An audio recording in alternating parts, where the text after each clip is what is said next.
Je pense qu'il est grand temps d'évoquer un film qui sort l'année prochaine, normalement, sachant que le tournage s'est terminé il y a plusieurs semaines de cela.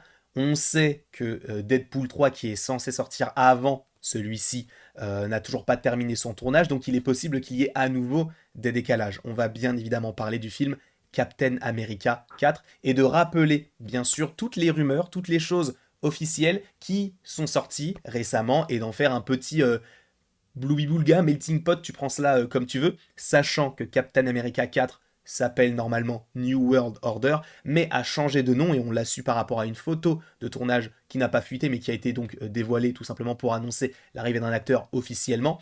Maintenant, il s'appelle Brave New World et il est censé sortir au mois de juillet 2024. Encore une fois, il est possible que tout cela soit décalé. Quoi qu'il en soit, dans cette vidéo, je vais essayer de revenir sur tout ce qu'on sait par rapport à ce programme-là, évidemment, afin de regarder cette vidéo dans les meilleures conditions, il ne faut pas avoir peur de futurs spoils concernant ce film. Dans le cas contraire, comme le dirait Gandalf, fuyez, pauvre fou. Mais oui, nous allons évoquer tous ensemble, et on va commencer tout de suite avec Joaquin Torres. Joaquin Torres est un personnage qu'on avait découvert du coup dans la série The Falcon and the Winter Soldier. Il est officiellement de retour pour le film Captain America Brave New World, et c'est un personnage qui n'avait pas forcément une grande importance. Disons que c'était entre guillemets le bras droit du bras droit de Falcon à l'époque, maintenant aujourd'hui Captain America. Et par la suite, je crois que c'était dans l'épisode 5, quand tu comprends que Falcon arrête d'être Falcon et va devenir Captain America. Il lui laisse donc ses ailes qui sont cassées. Et il faut savoir que Joaquin Torres, dans les comics, il n'est autre que la succession de Falcon. Donc, il y avait des rumeurs comme quoi il aurait des ailes organiques. Alors pour le coup, ce n'est pas du tout vrai. Normalement, il est censé récupérer donc selon Can We Get Some Toast, hein, je le précise, il est censé récupérer donc les ailes que lui a laissé Falcon dans la série de Falcon and the Winter Soldier épisode 5, et il va les améliorer et devenir lui-même le nouveau Faucon, et par ailleurs lui-même devrait aussi avoir ses Red Wings, entre guillemets, pour ceux qui ne le savent pas, dans le MCU, Falcon, du coup Captain America, anciennement Falcon, avait donc Red Wing, qui était donc une sorte de drone qui l'aidait un peu à trouver les ennemis qu'il cherchait, etc. Bref, c'était une intelligence artificielle qui l'aidait. Là, pour le coup, lui-même en aura une. Donc, c'est la première petite rumeur plutôt fiable que j'avais envie de vous évoquer dans cette vidéo, même si on l'avait déjà évoqué, notamment en shorts et sur TikTok. Mais pour un récapitulatif de tout ce que l'on sait par rapport au film, normalement, oui, Joaquin Torres devrait avoir donc ces ailes-là et devra avoir son propre costume. Alors, est-ce qu'il sera vert et doré comme c'est le cas dans les comics? Je ne sais pas, mais en tout cas, à voir ce qu'il en est par rapport à ce personnage-là. Donc on a terminé sur Falcon, en tout cas celui-ci, ce nouveau-là. Parce qu'il y a d'autres choses plutôt intéressantes, et notamment toujours avec la série The Falcon and the Winter Soldier, puisque oui, vous le savez, nous avons un acteur, en tout cas un personnage du nom de Isaiah Bradley, qui était donc l'un des premiers Captain America, ou en tout cas l'un des premiers personnages qui était doté du Super Sérum.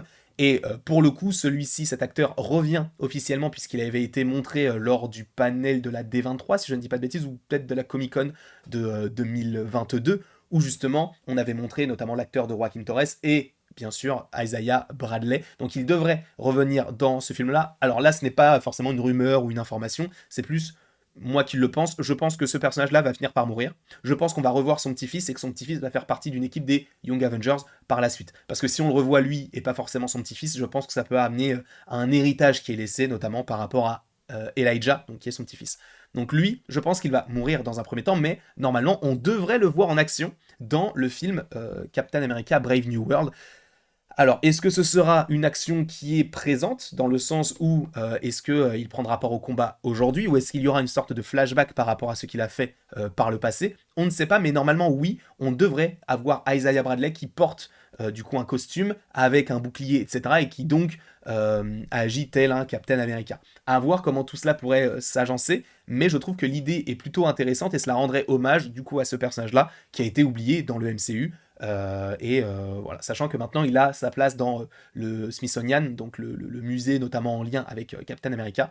Donc c'est un bel hommage, et le terminer là-dessus avec un costume et donc le faire prendre part au combat, ça peut être assez intéressant, sachant que nous savons, et c'est une autre rumeur qui est sortie, normalement dans le film, Captain America devrait avoir une sorte de mini-équipe autour de lui. Donc on peut supposer qu'il y aura Isaiah Bradley, on peut supposer qu'il y aura du coup Falcon de Joaquin Torres, on verra. Mais du coup, oui, il devrait prendre part au combat. Après, Autre chose officielle qui avait été annoncée lors de la Comic-Con, mais je crois que c'était la D23, c'est le retour de Tim Blake Nelson dans le rôle du leader, un personnage qu'on n'avait plus vu depuis l'incroyable Hulk de Louis Leterrier en 2008.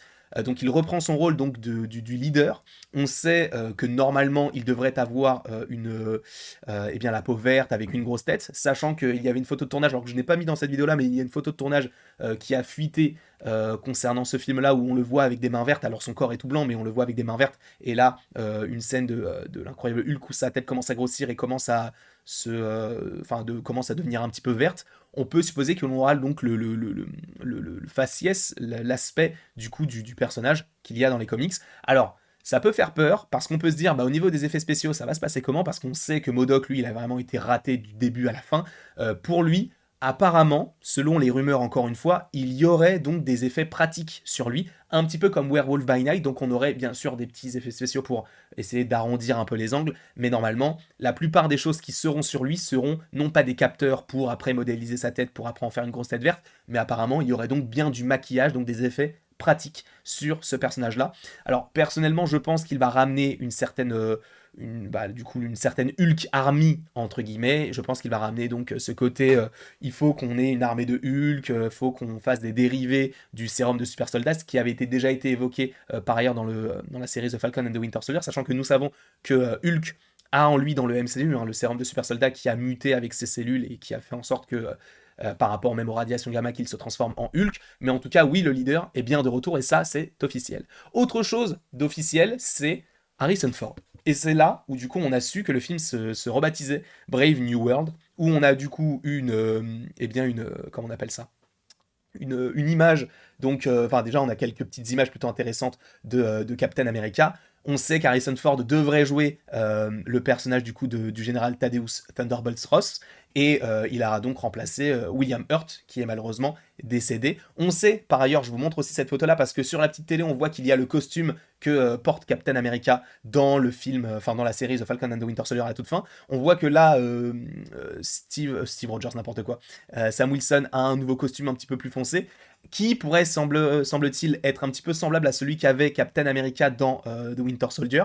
Et par la suite, en plus de ça, on sait que sur d'autres photos de tournage qui ont fuité, son étoile devrait être dorée. Alors, est-ce que c'est un costume qui est juste au début, un petit peu comme dans The Falcon and the Winter Soldier, et après on reprendra un costume beaucoup plus traditionnel? Je ne sais pas, mais en tout cas, oui, Captain America devrait avoir au moins 2 ou 3 costumes dans ce film-là. Mais revenons sur le petit Harrison Ford. Donc il jouera donc le Général Ross, qui, selon, alors là ce n'est pas officiel, mais selon les scoopers, devrait jouer bien sûr le Red Hulk, puisque dans les comics c'est le cas, sachant qu'on sait que le leader ramène une certaine volonté avec les radiations gamma, etc., avec le sang de Hulk, etc.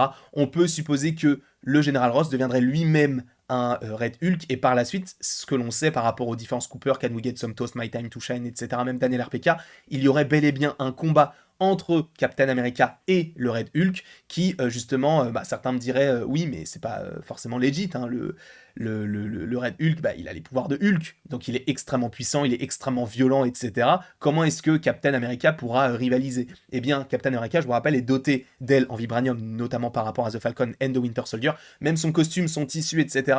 est en vibranium. On peut supposer qu'il aura supposément des choses qui pourront augmenter sa force, notamment par rapport à ce métal-là. Donc on verra par la suite ce qu'il en sera, mais oui, il devrait bel et bien y avoir un combat entre le Red Hulk et Captain America. Mais sachez que ce n'est pas le seul antagoniste. Alors je crois que j'ai totalement oublié une petite chose, je vais la rajouter très très rapidement, voilà, tout simplement, comme ça vous allez comprendre de quoi cela s'agit, puisque là je vous parle des antagonistes, mais il y en a d'autres qui sont prévus dans ce film-là, alors pas forcément ceux qu'on attendait le plus dans l'univers Marvel, mais oui, normalement on devrait bel et bien avoir également cette équipe de la Serpent Society.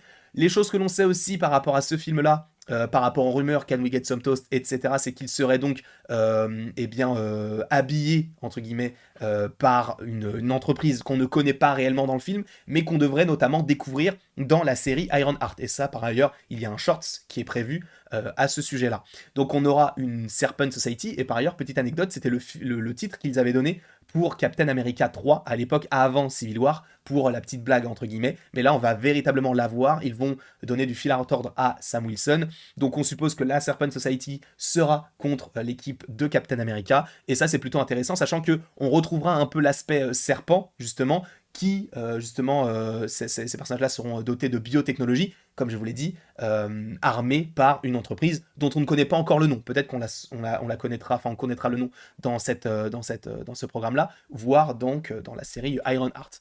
Donc, nous avons ces antagonistes-là qui sont présents pour le film. D'ailleurs, on avait quelques petites images qui avaient fuité du tournage où on voyait le costume de l'un des personnages. De plus, quand je vous parlais d'Harrison Ford qui interprétait donc le personnage du général Ross, nous avons également le retour de Betty Ross, interprétée par Liv Tyler. Alors, la manière dont ils sont habillés, même l'endroit où ils sont, on a l'impression que c'est un cimetière, donc on va supposer qu'il y a un mort. Alors, qui est-il? Je pense que ça peut être Isaiah Bradley, on verra si c'est vraiment le cas. Mais donc oui, on aura le retour donc de Betty Ross, qu'on n'avait pas vu également depuis l'incroyable Hulk. Elle revient. Est-ce que son utilité sera énorme? Je ne pense pas, mais ça peut être assez intéressant de se dire pourquoi elle revient, elle? Peut-être pour rendre hommage au film Hulk, mais pourquoi ne pas le faire dans un film Hulk, plutôt un film Captain America? C'est un sujet que nous pouvons aborder également. En revanche, et là, c'est qu'on va partir sur une rumeur qu'on avait déjà évoquée plein de fois et qui semble se concrétiser, c'est que dans ce film, on aura un lien avec Eternals. Oui, vous vous en souvenez, cette scène donc où on a le titan, enfin le céleste Tiamut qui sort de Terre puisqu'il est censé s'éveiller et créer de nouveaux univers. Eh bien, cette scène-là est en lien avec Captain America, Brave New World. Pourquoi? Parce qu'en gros, les gouvernements, et c'est en lien avec Black Panther Wakanda Forever, en tout cas selon moi, les gouvernements vont vouloir s'armer et donc se défendre au mieux. C'est pour ça qu'on avait dans Black Panther Wakanda Forever la volonté de récupérer du vibranium, qui est donc le métal le plus résistant au monde. Au final, il suppose que le céleste qui est sorti de l'eau, enfin en tout cas de la terre, est doté d'un métal qu'on ne connaît pas. Eh bien oui, puisque selon les rumeurs, nous avons... Pas du tout. Pas du tout Monica Rambeau. Nous avons le titan Tiamut, le céleste Tiamut, qui est composé essentiellement de ce métal, qui n'est autre que de l'adamantium. L'adamantium, pour rappel, c'est le métal dont est composé Wolverine. Donc ça, c'est quelque chose qui devrait être également dans le film Captain America Brave New World. On devrait en gros faire une sorte de quête à l'armement, en tout cas de quête aux minerais.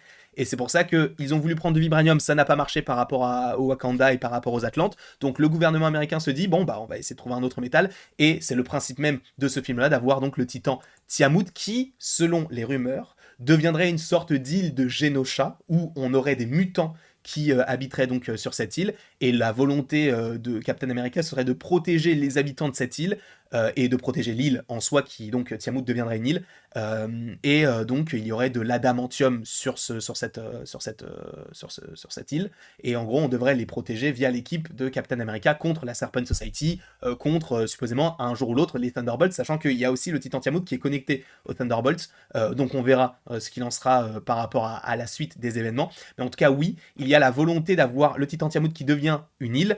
Et cela va en plus en lien avec, alors je n'ai pas la photo, mais c'est une photo qui avait fuité du tournage de Captain America Brave New World, où on avait en fait un décor d'île, et ça rentrait en compte avec la rumeur comme quoi Tiamut deviendrait une île. Donc il y a toutes ces choses-là qui composent pour l'instant les rumeurs et les officialisations de Captain America Brave New World. Alors il y a peut-être d'autres choses que j'ai oubliées, mais les choses les plus intéressantes et les plus importantes et impactantes sont dans cette vidéo. J'espère en tout cas que cette vidéo vous aura plu. N'hésitez pas à me dire en commentaire ce que vous en avez pensé. N'hésitez pas non plus à aimer, à partager, à commenter et donc à vous abonner si ce n'est pas déjà le cas. Je vous laisse sur pas d'écran noir. Vous pouvez directement cliquer ici ou là pour vous abonner si vous en avez envie. Vous n'êtes absolument pas obligé de le faire, mais vous pouvez le faire. Et après tout ceci, il ne me reste plus qu'à vous dire à la prochaine pour la prochaine.